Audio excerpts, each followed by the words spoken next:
আজকে দৌলতপুর ডিপো থেকে 7টা ওয়াগন আসছে। ওখানে তেলের পরিমাণ 2,27,500 যমুনাতে।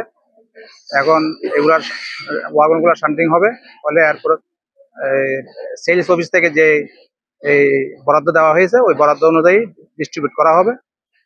আমরা এটার অপেক্ষায় আছি আর কি ওয়াগনের।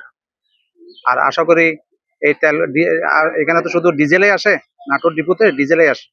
এই ডিজেলগুলো সরবরাহ হলে কৃষকরা উপকৃত হবে। মেঘনা পেট্রোলিয়াম লিমিটেডের পক্ষ থেকে এখানে 7টা ওয়াগনের মাধ্যমে 2,49,000 আমরা তেল আজকে রিসিভ করেছি, এবং এরা সাথে সাথে 24টা পাম্পে এবং কিছু এজেন্টকে তেল সরবরাহ করার জন্য আমরা প্রস্তুত।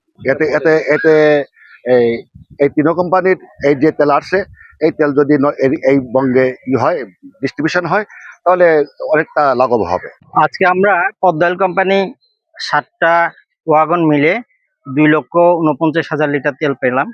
আজকে আমরা এটা এজেন্ট এবং ডিলার মিলে 26 জনকে ডিস্ট্রিবিউট করব।